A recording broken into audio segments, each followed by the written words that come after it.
India should be more proactive in Myanmar to stop China, Japan envoy. New Delhi, the Rohingya issue is the biggest challenge for Myanmar, jeopardizing both its internal situation and external relations. If the US decides to impose sanctions on Myanmar's military, the country would be pushed towards China, said Yohei Sasakawa, Japan's special envoy in Myanmar.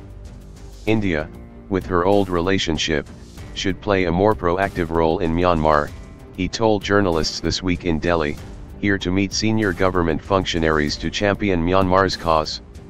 The US, he said, was a problem. The Trump administration is unclear what their approach to Myanmar should be. In fact, the US ambassador has refused to see Aung San Suu Kyi yet. This is even as the West, which welcomed Suu Kyi earlier, appears to be getting ready to slap sanctions on Myanmar's army. China has been trying to get back into its previous preeminent role in Myanmar, using the peace process with 15 ethnic groups and the Rohingya crisis to play a bigger role.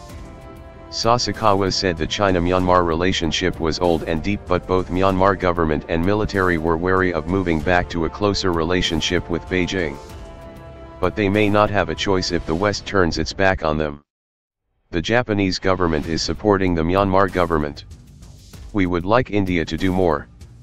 Because of the US attitude, India must step up, Sasakawa said.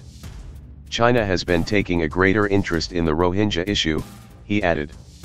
If this happens, there will be security problems for Japan and India.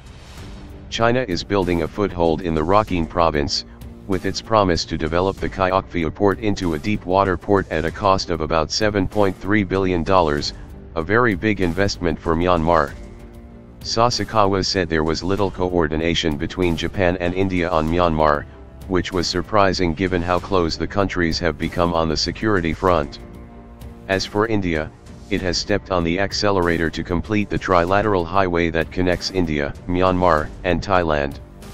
Transport Minister Nitin Gadkari recently said, next year, 2019, by the end of December, we will be in a position to get connectivity.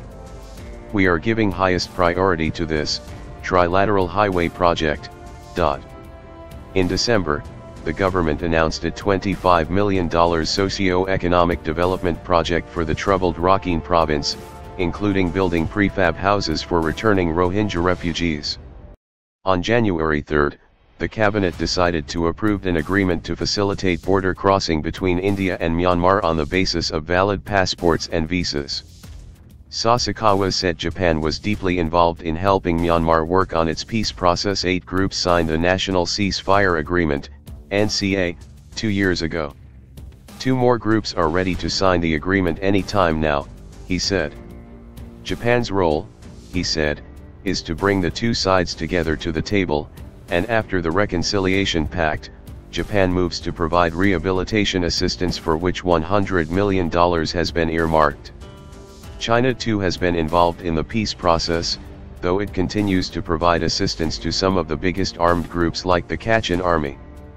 This gives China a unique place in Myanmar, as one who supports the government as well as some of those that oppose the government. However, since mid-January, the Kachin International Army has been engaged in armed clashes with the Myanmar Army, which has put even greater international pressure on Myanmar.